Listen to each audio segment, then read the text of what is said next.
This episode has been brought to you by Manscaped. The new Lawnmower 5.0 Ultra is every man's cheat code to look good, feel good, and turn the page on confidence this year.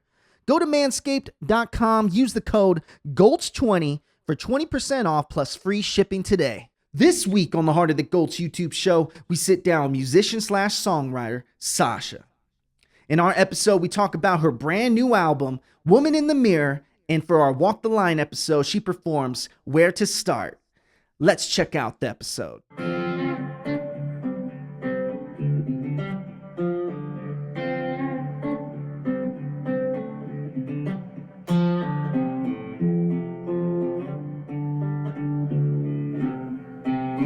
We are in the Heart of the Gulch. I'm your host, Tony Mendoza, and today I'm very excited for my guest. She's releasing an album in May, and I cannot wait for you to hear all about it. We got the one and only Sacha in the building. Hey, hey, hey. What's going on today? Oh, you know the huge, Tony. How are you? Oh, man, it has been a whirlwind as we felt with it this morning. But talk to me.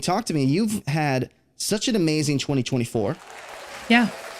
And now we're going to roll it straight into 2025. 2025, man. We're just hitting the ground running. Oh my gosh. Well, talk to me about it, because when we're recording this, you released a single right now, Tomorrow Left. Yeah. How's it taking off right now? It's actually doing pretty good. Tomorrow's Left is just kind of that feel good, no think about it song about going for things that you don't think that you can achieve and not putting too much weight on today or even tomorrow, because like you don't know if tomorrow is around. So why not just, give it everything you got today? 100%. And when I was listening to your music all week, I was thinking about the term that I used was vibrant.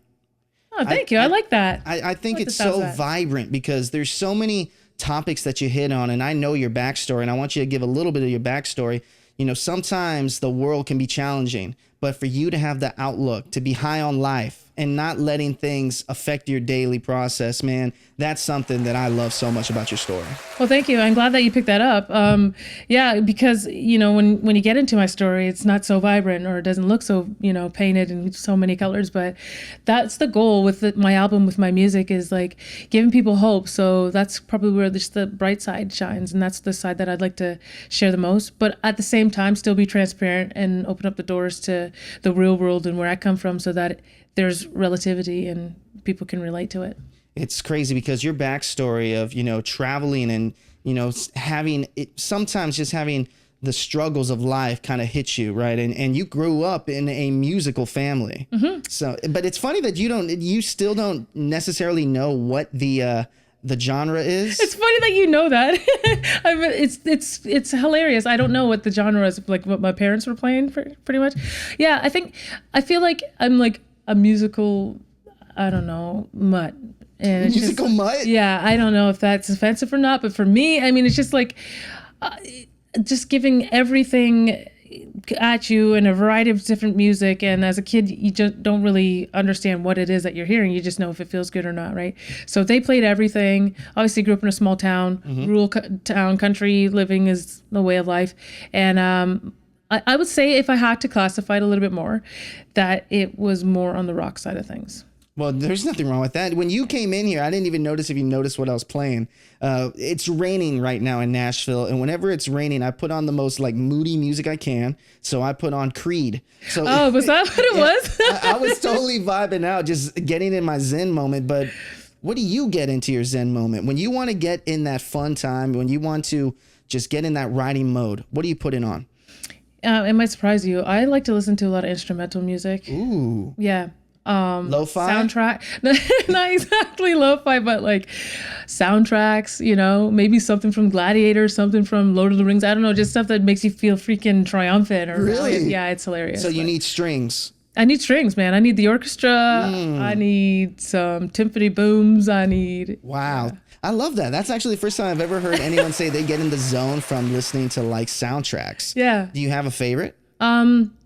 Okay, well, where there's one that's not exactly an instrumental one. Okay. When it comes to boosting, getting you going, The Greatest Showman. Ooh. Yeah, it's just so empowering and very impactful. I love that. It's wild because I feel like musicians have so many different ways of getting in the zone. but also you have to talk about things that relate to others, which it's so crazy because as a musician, you have such a different life from my life, but you make music that relates to me. Right. So talk to me about how challenging that is when you go into the writing room and you make a song like, Hey Mom, I Made It. You're not only talking about your story, which is very apparent in that song, but you're talking to a lot of other people. Yeah, I mean, that's the thing. A song like Hey Mom, I Made It was like my first foot forward with my first single to radio last year with my team at Sony. And, you know, I could have put out anything. I could have put a High Life, I could have put Tomorrow's Left, but I felt like this was the best first foot forward of just kind of sharing my story. Because like you said, like you feel like the music's vibrant. And if you go to my social media, you're going to see vibrancy. You're going to see red carpets. You're going to see accolades. You're going to see fun. And, oh, this looks easy. But it was important for me to say, like, let's pull back the curtain and show you how I got here. And Hey Mom, I Made It was just kind of the backstory of me when I was 17. And we kind of, like I said, we grew up in a really small town in Ontario, and then we moved to like a place with streetlights. So that's a city to us because we didn't have to read streetlights growing up. But when we got there, we kind of had a bit of a family breakdown along the way.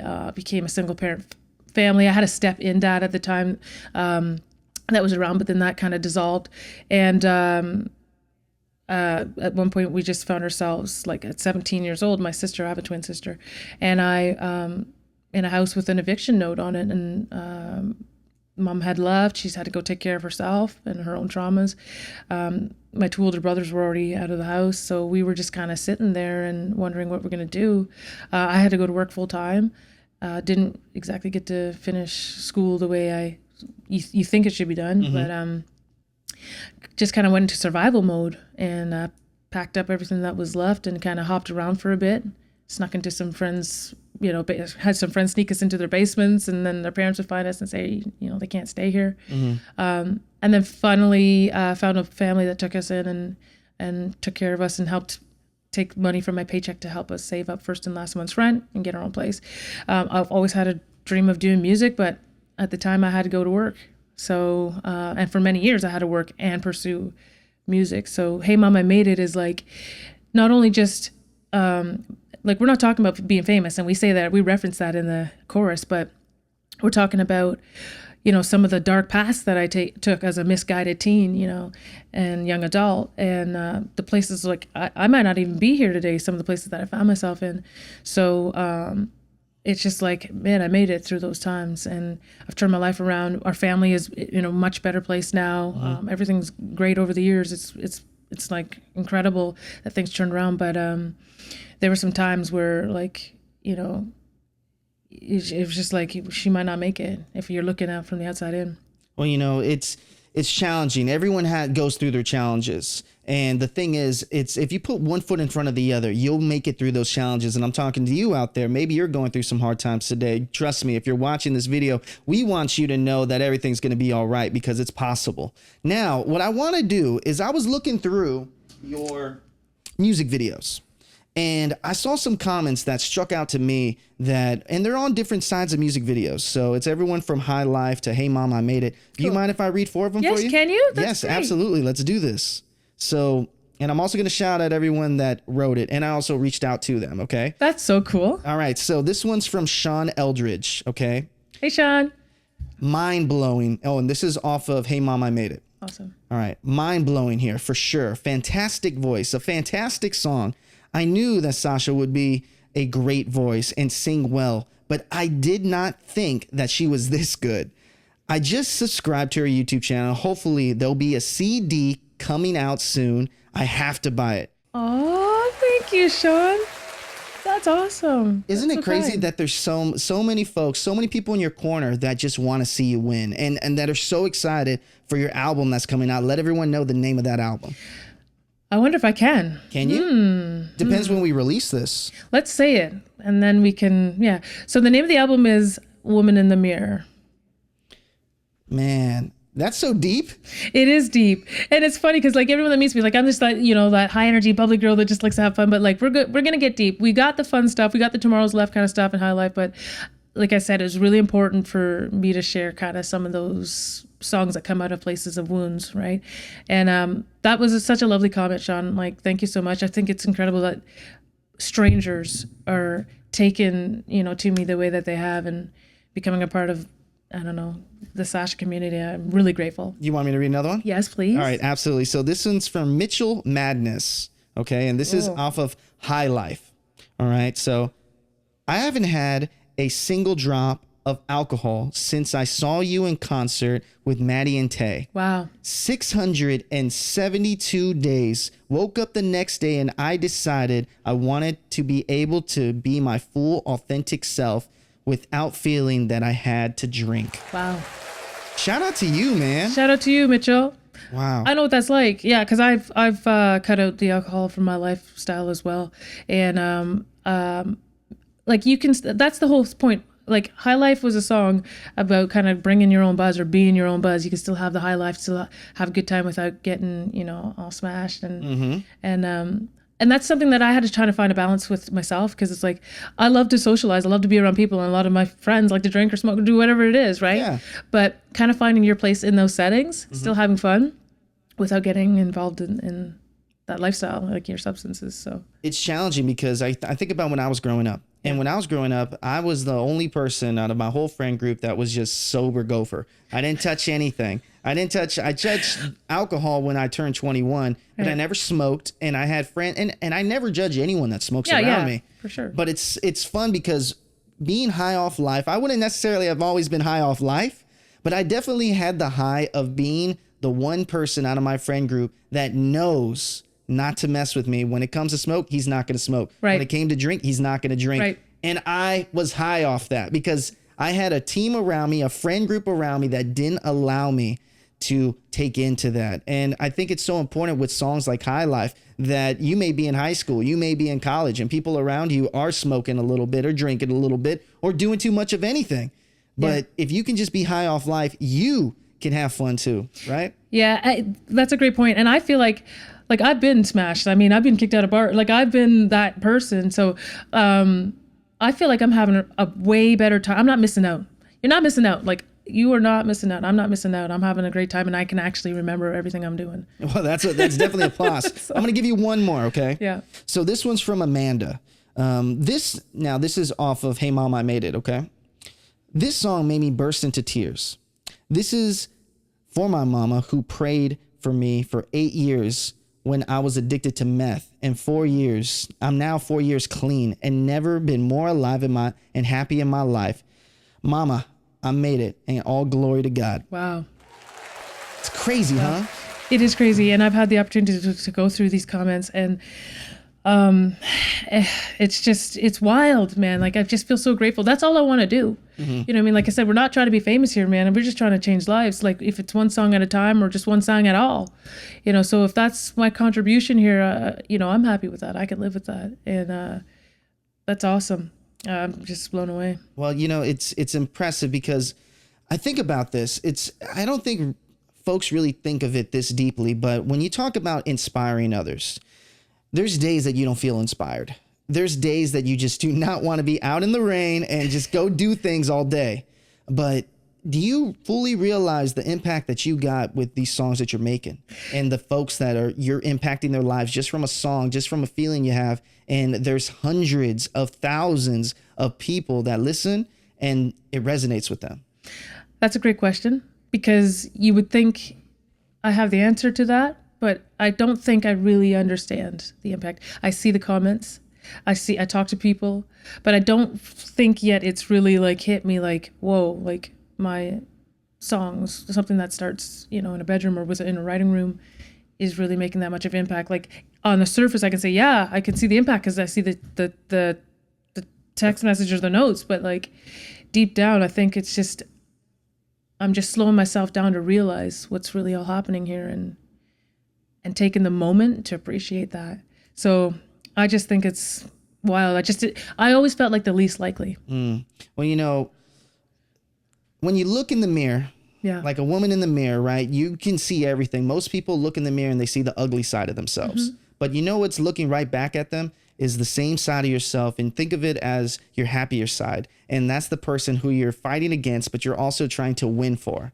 Well, that's the thing, right? And that's the whole point of Woman in the Mirror was like, just there's a person, there's you, that's what you're experiencing, your current and present you. And then there's that person that you see, man, when I get past all this thing, like this person over there is going to be unstoppable. That person is dangerous in a good way. That person is like, he's got it all going. And that's what I'm working towards as I work through either traumas or fears, particularly, or just accepting, who I am, what I am, where I am in life, and my own personality. It's just all these things that come, I guess, influence you because of, it could be social media, it could be just society, but or your experiences. And I'm just waiting for that woman in the mirror to manifest. So it's not like I've arrived kind of thing, you know what I mean? But I'm working at it. I love it. Well, you know what? We got to take a quick break in this episode to work at the people that are sponsoring this episode. And we'll be right back after this. This episode has been brought to you by Manscaped. The new Lawnmower 5.0 Ultra is every man's cheat code to look good, feel good, and turn the page on confidence this year. Go to manscaped.com, use the code GULCH20 for 20% off plus free shipping today. Where to start? I don't know, man. You Talk tell to me about I'm the still EP. trying to figure it out. Where to start? Yeah, where starts the EP I released? And it's funny because before we were releasing it, we're like, what's the title going to be for this EP? And to be honest, we didn't have it yet. We didn't even have that song. And I remember it was around Christmas time where I was like about to put up the Christmas tree. And I'm like, where to start? I'm like, wait a second. Where to start? Because, it's just, when it's putting up Christmas trees, decorations, I love it because I love Christmas time. I love all the decoration stuff, but it's a task. Like, where do I start? Like, okay, we're going to do that. But anyways, I just dropped everything. The tree didn't get up that day. I grabbed my guitar. I started writing. I called up my buddies, Jake Shoggy and Sean Chambliss. And I'm like, hey guys, let's bang this out. And we did over text. And then it became a track on the EP and the title track. Wow. That's amazing. I love that little backstory behind that. Now, I'm going to ask you a question. What is your most underrated song you feel? What's your favorite song? And what's your most underrated song that people have not listened to, or you can see it in the streaming numbers, that you wish they'd take more attention to? I think that's unfair to say what my favorite song is, A, and then underrated. Shoot, that's a good question. Let me see what my favorite song is. I know they're all your babies. You know what? One that I really, really, really, really love is a song that's on the album called Missing Out. I wrote that with Jimmy Robbins and Summer Overstreet, and I swear I felt like we wrote it in half an hour. I'm pretty sure, but it was an hour and a half by the time we were done and tracked and everything. It just came so quick and naturally. And it's a song about my biological father who was never in the picture. And, I've got so much stuff going on with me and for me now. And we've got like a great big family, lots of nieces and nephews, and I feel like he's just missing out. So we wrote a song about it. And I think that's one that people resonate with a lot. When I go on live show or live tour, people are coming up asking where they can find that song and how much they resonate with it. That's incredible because it's very important. It's uniquely yourself. That is what I heard with that EP. Yeah. And man, I cannot believe it. There's so much work that you're putting out right now. In 2025, you are not playing around. We're not playing around. We're not playing around. And it's cool because it's like these songs, some of them we've written last year and a year before, or even 2 years, go back to 2023, some of the songs that we got on this album coming out. So I'm really excited to share that with everyone. And it's going to be highs and lows and a little bit of everything. You brought up highs and lows. So I'm going to ask you this question.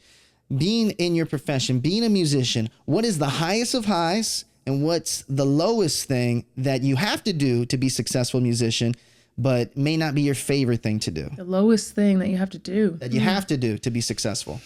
Well, I don't know. I can't, you know what? I can talk to you about what my highs are. My highs are when I'm performing.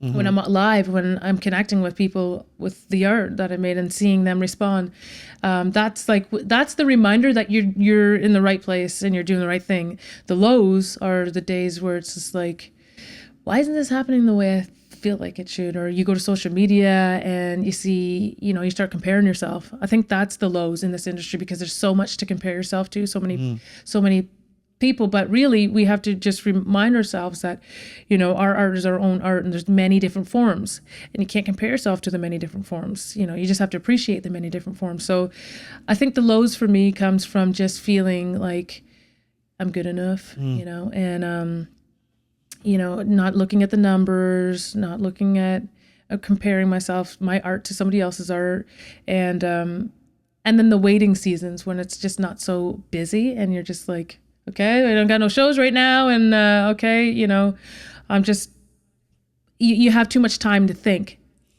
I'm usually like a hit the ground running person. I'm really busy, but when it comes to the times where like you're supposed to rest, does it freak you out a little bit? Maybe like when you're supposed to rest and enjoy the rest. Yeah, it's the time where I guess maybe too many thoughts have an opportunity to invade, and it becomes the low times. There's one thing about Nashville is there's a lot of no's in the city. Yeah, that too. So many no's. And it could be for all kinds of things. Maybe the show you didn't want, the stage you didn't want, or the opportunity that didn't come your way. But I'm curious to know, what drives you? Is it the no's or is it the possibilities? That's a great question. I think more or less it's what I believe. There's something like deep down that makes me believe that I'm supposed to do this. And somewhere along the way, there's going to be a yes. So, for instance, CMT Next Woman in the Country, I had a lot of no's before then, and then I knock on the door, Leslie Fram, thank you. And I just hit her up and I said, introduced myself, sent her some music, and before you know it, long story short, I'm inducted into the CMT Next Woman in the Country class of 2021. And my whole world changes and more doors open. So it's like, out of all the no's you're gonna get, because it's going to happen, there's going to be a yes, and it's going to be quite profound. But if you believe and you continue, only then you'll have the opportunity to get a yes. But if you stop, you won't get that opportunity. That was well said, because that's exactly right. And I think there's people that are watching this today that, there are people that get a lot of no's. Maybe you didn't get the job you wanted. Maybe you didn't get the opportunity that came along your way. But what you just said is that you put one foot in front of the other. It doesn't matter if you just feel right. Now, I'm going to bring it a little deeper here, because you said this. You said that it just feels right. What you're doing just feels right. Yeah. Same thing with me in the show, right? Yeah. I don't know what the hell I'm doing, but it just feels right. Yeah. Like I'm supposed to be here. Yeah. For the person that's watching this right now that wants to do something, but they're a little scared to, but because they don't feel like they're doing their authentic self. Yeah. What piece of advice could you give them? My piece of advice would be, the only cheerleader that makes a difference is yourself. First and foremost, people will believe once your belief becomes infectious. It's a contagious thing. So it's something that you have to cultivate. And then time, and all good things take time. I have been doing this for, feels like a lifetime, believe it or not. And I have evolved through the process, and I continue to evolve. So there's no arrival state. It's just where you are and who you are at that time. So bring your best authentic self where you are and who you are at that time. You're going to grow as a human, but just give yourself patience and believe in yourself, and the rest will take care of it. I love that. Now, before we take another break here, because I have a fun game. You can see the little spin the wheel to the right of you, but we'll play that in a minute. Now, you got a lot of fun events coming up, from festivals. You got a festival in Canada. Yeah. Let people know about that festival. Yeah, I've got a few festivals. I'm going to be busy, but Boots and Hearts I'm really excited about. I'm hitting the main stage this summer. Yes. Yay, let's go. You're my first ever Boots and Heart main stage person on really? the show. On the show, I believe. Cool. Yeah, main stage. That's awesome. Yeah, I'm really excited about that. It's been a bucket list stage for some time. So have you been there? I'm guessing you must have been there plenty of times. I've been there plenty of times. I actually started I think at the inaugural of the festival, I was like a volunteer. So yeah, I was volunteering. I was just, driving those golf carts and all those crazy drunk people to wherever they wanted to be. And then just wishing and dreaming I'd be on that stage somehow one day. What's it like to be on stage? I mean, for the person that's never been on stage, never had an audience in the palm of their hands, what's that feeling like? It's terrifying. And when you get past the terrifying part, it's just, it's a feeling like you are home. Like the audience is family. Like it's just, for me personally, it's the best connecting place for me to transmit my art and my story, and then have it reciprocated. I don't know if that makes any sense, but that's just the best way I can explain it. What's your favorite type of guest in the crowd? Do you like to, so when you get on that crowd and you're doing your thing, and then you have kind of a slower song pop up. Yeah. Do you like to look at one specific type of person? Do you like to look at a certain group of people? Is it the people in the front? Is it people in the back? What are you looking at? Well, if the music slows down and it gets like serious, there's usually somebody that you can just tell it's hitting, and you just kind of focus your attention on them and just sing the story to them. And then sometimes they'll be crying, or they'll, their friend beside them will be like, yeah, she's speaking to you. And they put their arm around them. So it's just kind of being aware of who it is that this song is for. It's for everybody, but then usually there's somebody that's highlighted where today is the day that we're going to speak to them. And that's just kind of what I look for, just being aware of who is it today. What was the nicest thing a fan's ever given you? Oh, well, I've gotten a lot of really nice things. I'm wearing some bracelets some fans have made me today. I wear these whenever. Oh, those are awesome too. Bracelets are always nice. Flowers. There's just so many things. I can't really pinpoint it, but I think everything that everyone gives me is the nicest thing. It's wild because, they took in time out of their day to spend their hard-earned money to be in your presence, for your music to resonates with them. So there's such a power that must come with being a creative, because I don't even realize when making the show and talking to you today that, what we're talking about is going to inspire somebody. It's wild. It is wild. And I think, that's the key. It's like when you create, sometimes we feel like, okay, I'm just creating for myself, but I don't know if that's enough. I think that to keep you going with all the negative and the hits and the impacts of this industry, it always has to be about somebody else. So when you want to give up or when you want to quit, you always have to think, who's out there where's the unturned rock? Who's the unturned rock? Who do I have to keep going for, and who do I have to keep writing for? Well, you said the unturned rock, but you are playing a hard rock stage in CMA Fest this year. Talk to me about CMA Fest. How many times have you been to CMA Fest at this point? I've been, at least 4 times. It's probably about my 5th time going to be this year. Yeah. And has the levels of stages really gone up through time?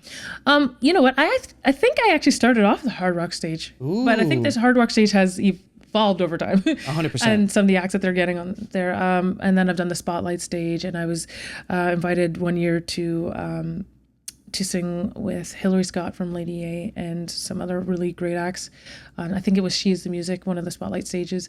So it's been interesting opportunities every time. Last year was my first time having a meet and greet, which was really cool. Ooh, that must have been fun. It was really fun. And the amount of people that lined up, I was like, you got to be kidding me. This is great. And some people that traveled from out of town. So it was pretty cool.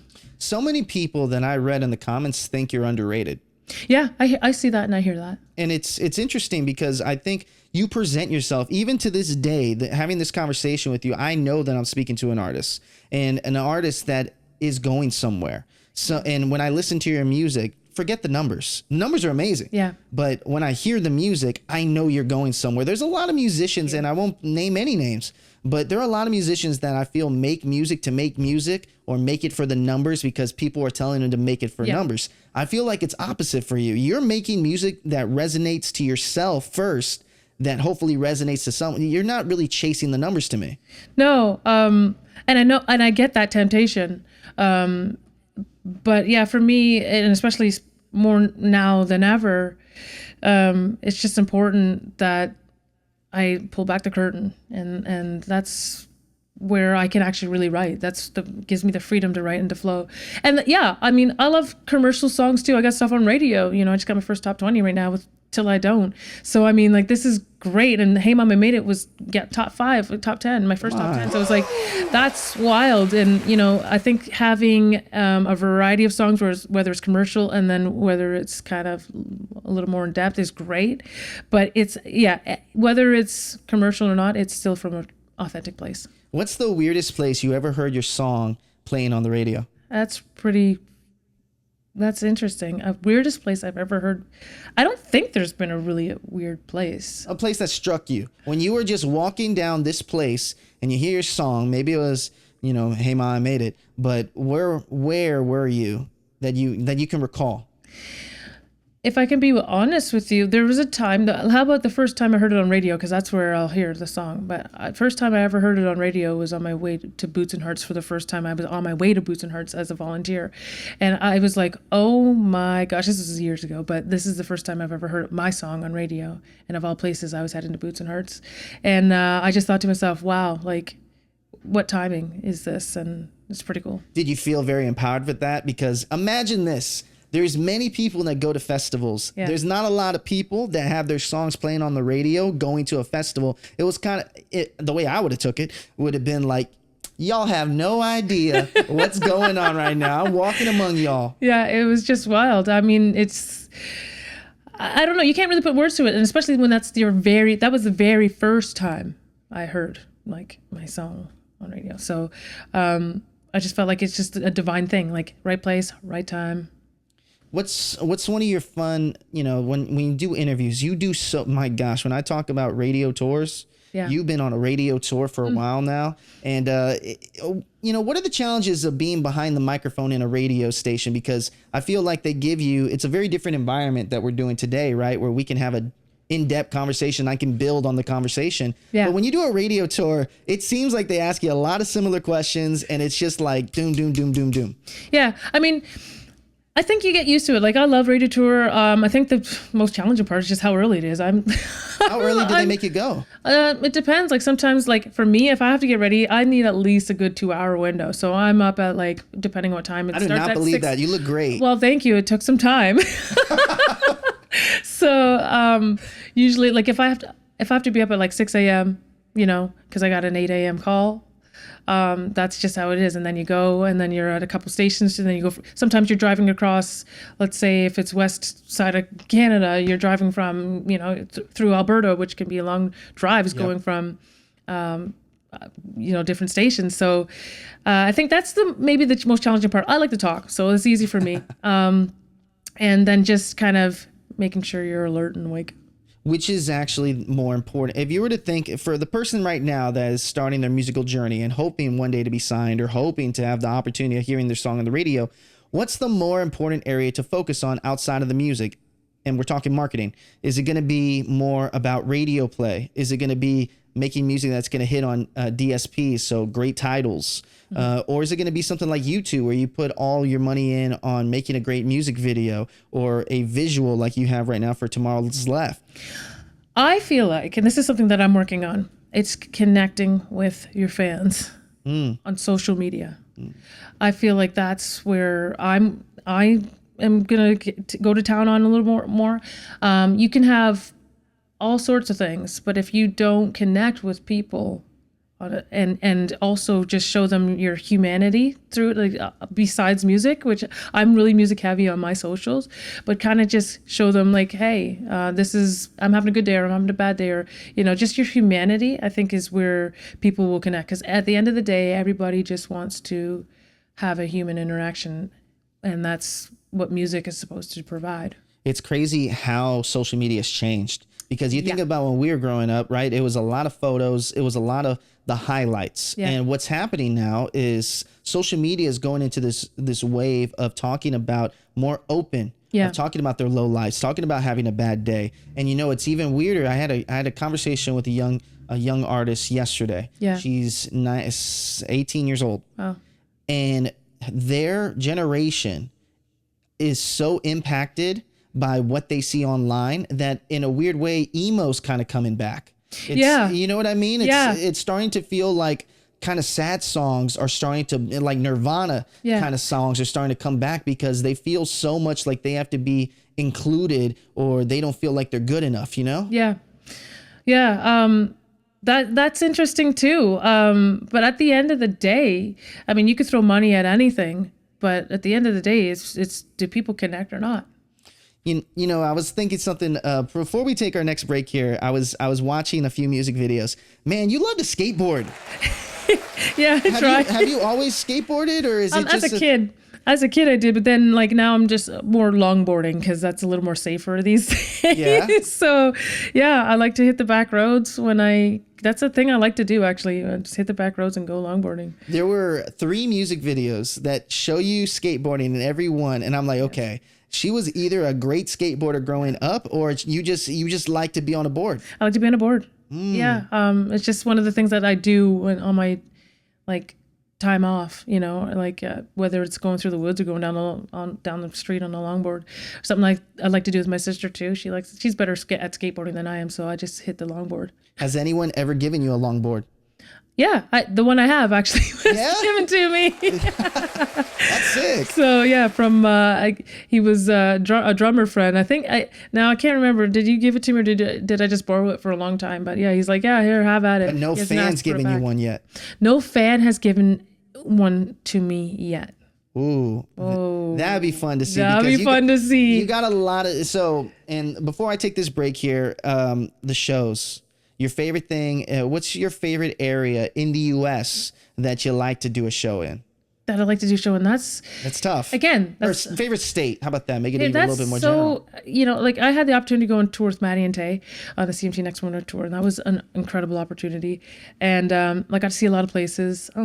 Favorite place. Or a place that you're most surprised about that you had such a large following in this particular place. Oh, large following. Well, New York City was pretty cool. Gramercy Theater. A lot of people came up and said, we've been following you. We love your music. We're glad you're in doing this. Keep going. So New York City was pretty. That was kind of eye-opening. I'm like, okay, what? I got fans out here? Whoa, wait. Speaking about eye-opening, didn't you see yourself in Times Square? I did see myself in Times Square. Come on, dude. Oh my gosh. That should be on your resume. The first thing, I was on Times Square. I was on Times Square billboard, man. I think we've almost hit most of the major ones. The YouTube one, the middle one. I don't know which one. The Spotify one. I forgot there's so many of them on there. Yeah. And CMT Next Wonder Country, I've had some debuts. So it's just that one is like, that's just You were goes saying down in history. In an interview, you said that you were kind of with your mom and you guys kind of walked up and down the square looking, every once in a while it'll pop up. I mean, oh, yeah. did anyone recognize you when you were at Times Square with the billboard on there? They recognized my reactions. They're like, oh, is that you? Oh, congrats. So they didn't be like, oh, that's Sacha. No, we're not there yet. But they just recognized that obviously that's her because she's freaking out. Well, I think that's something you should be freaking out about because that's an amazing accomplishment. I am still freaking out about that. Well, we're going to take a quick break and we're going to come back. I got a fun game. It's a spin the wheel game. We'll do 2 of those spin the wheels and I'll leave you with my last 2 questions. All right? Oh, I didn't see you guys there. Hey, if you're enjoying the content that we provide, please consider subscribing to our Heart of the Gulch YouTube show. Hit the subscribe button that's right in front of you. Or hit the Heart of the Gulch logo over here in the corner. And of course, like magic, hit the recommended subscribe button that's over here in the banner. We would love to have you guys here at the Heart of the Gulch YouTube channel. And let's get you back onto that interview right now. All right, so this year I finally incorporated a new game. For the past 3 years, it's always been a different game.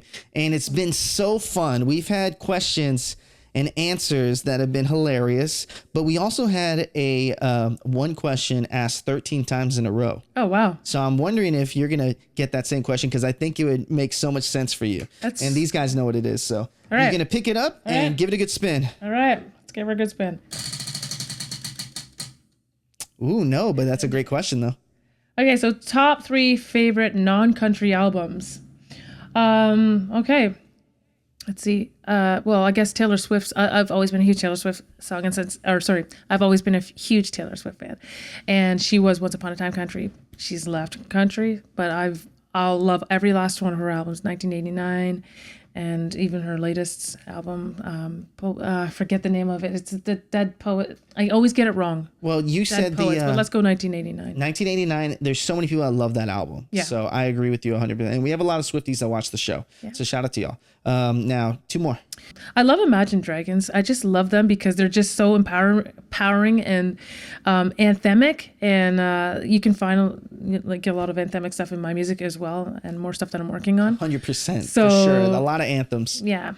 And then last, let's see. Oh, yeah, Tina Turner. Ooh, yes. Yeah, and just her story too. She's just so impactful. Her story, her rise, her adversity. So Tina Turner is one of those musicians where it's a Tina song the moment you hear her voice. Yeah. And yeah, you're right. The stories, I'm guessing that's where you must resonate a lot too, right? Is the stories that may not be similar, but have that struggle feeling, but bring out vibrant music. Yeah, and then her fervor, when she sings, that's what that's something that inspires me, is just like her conviction, when she sings. You can tell she's been through it. Well, I can also tell whenever you do a show, because I had to watch a few of the shows to prep for this interview. Man, you have a lot of energy up there. Yeah. I like to entertain. I like to have fun. I got ADD, man. So if I'm like, my goal is to keep your attention as well, as long as possible, because I know it takes a lot to keep mine. So when do you ever turn it off? When do I ever turn it off? I don't know, because I don't really sleep good either, so I don't know if it ever turns off. I would never believe that either from your face. Well, you look great. You are just in my good books. But I think I'm a night owl too. I'm up all the time. I think my mind's always going. So I don't know when it comes off, to be honest. You don't have a meditation moment like every No, once you know in a while? what? And I need to get that. I need to like really discipline myself and get into some meditation. Like there's things that I'll read, like devotions and stuff in the morning. Yeah. But even then my mind's getting interrupted. So I think this year, let's talk about self-care. I've got to get into some sort of meditation routine, and I'll come back to tell you how it's going. All right. Next time you ask me that question. I love that. Okay, let's do one more and I'll leave you my last two questions. One more. All right, let's give her a good one. Great spin. That was better. Is that the one? We started back up. Let's go. What is your skincare routine? It's been asked so much on this show and I've learned so much. That's great. I don't really have much. What do? I like to wash my face with a little bit of this Palmer's oil thing. And, I never took care of I never really washed my face with any face wash for many years. It was just water and like a little bit of soap, if that, right? And then I just started just using like this cleansing oil, and then a little bit of like a oil serum, and bada bing, bada boom. That's pretty much it. Have you ever tried something that you may have saw on TikTok that had to do with skincare that you're like, let me try it, and it just did not work in your favor? No. I haven't tried any skincare from TikTok yet. That's a smart thing. Don't do it. I don't have a massive skincare routine. I just don't. So. Well, what's in your gym bag? I mean, not your gym bag, your touring bag. My touring bag? Yeah, what's in your touring bag? Lots of shoes, outfits, makeup. What else is in there? Probably like trail mix, meat sticks. What's one? You're the second person to talk about meat sticks. Wait, what type of meat sticks? What kind of meat sticks? There's chomps. Chomps are right. Are the go-to. Yeah, you brought it up right there. So I wanted to ask this. So when you're going through, walk me through. You're going on the stage. What's one thing you can't live without that you need to feel like a superwoman about to jump on stage? Something you need. Is this like something like hospitality room or like? Something you as need. I'm walking. And you just tell me, let's say you're going to the Hard Rock stage, CMA Fest, a little thing that you may do, maybe just water. Special. Yeah, it's nothing special. I don't have any cool routine or cool ritual yet. Wow. But sometimes I just need to, jump up and down a little bit, but water. That's all I need. I need to be hydrated. And I love it. So my last two questions on the show. Everyone knows that I asked this question, but it's one of my favorite. It has to do with imposter syndrome because we all have those moments where the little voice in the back of your head, they're sometimes really loud, but you have to put one foot in front of the other to make it happen. What pieces of advice can you give the person that's watching this that may be going through imposter syndrome to not let it overcome them? And what do you do to not let imposter syndrome take over? Again, great question. I think you just have to remind yourself what you're doing and why you're doing it. You're going to be faced with a whole bunch of, again, invasions of thoughts and feelings. But at the end of the day, it's just centering yourself like, this is what I'm doing and this is why. And it just comes down to purpose. What do you say? What would you say is your purpose? My purpose, I feel like that's, again, a great question. I don't think it's one thing, but I think there's a lot of things within the purpose. My purpose in music is to give hope. And that's all that needs to be said there. Yeah. Now, my last question, it is 2025. I'm guessing this is going to be out in the middle of 2025, but what are you looking forward to the rest of this year and the top of 2026? Good question. Okay, everything's a good question. Why is everything a good question? But anyway. Well, thank you. That makes me feel good. When I have to think, it's a good question. I'm just looking forward to the live shows this year. We're really building up live shows, and then we have the album. So now it's the opportunity to perform these songs live.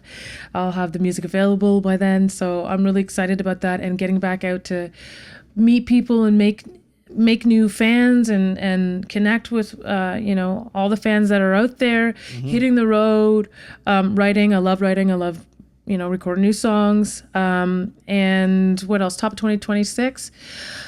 Just scratching some things off my bucket list. I have a goal to sing at the Opry, so hopefully that's something that I would love to see that happen at the end of this year. I would love to see that happen at the end of this year too. I mean, that's when they usually do it. Or at least before the end of this year. At least this year. Yeah, this year. I think in a weird way, I have a funny. We're gonna put that out there. Let's go. Because I feel like that is a high probability that you'll be able to do that. Now, the way that we tee off, I saw you brought your guitar. I did. So I'm excited to see what you're going to play. I think we know what you're going to play.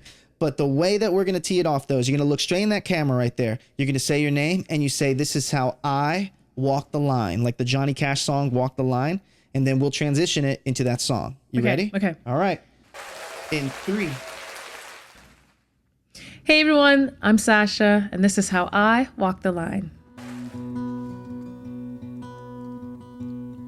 She was sitting on the steps at 9 years old, eyes wide, her young heart racing. Daddy said he's coming back round real soon. Truth is, she's still waiting. Fool her once, fool her twice, but she won't hold her breath next time. Years later, on the edge of an old bar stool, I shut, half drunk, shot chasing. It's easier to hurt than it is to heal. Wasting time out, hell raising, losing days to wild nights sure comes with a price. How the hell was she supposed to know how to pull herself together? Ain't know how to guide the roadway signs to get you back to better. Broken hearts and broken homes leave you anything but whole. Picking up the pieces ain't the hardest part. It's knowing where to start.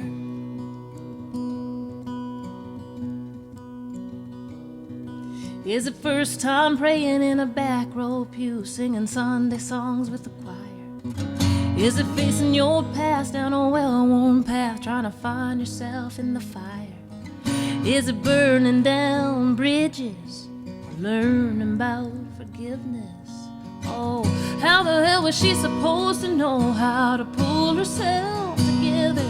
Ain't know how to guide the roadway signs to get you back to better. Broken hearts and broken homes leave you anything but whole. Picking up the pieces ain't the hardest part. It's knowing where to start. Will someone show me where to start?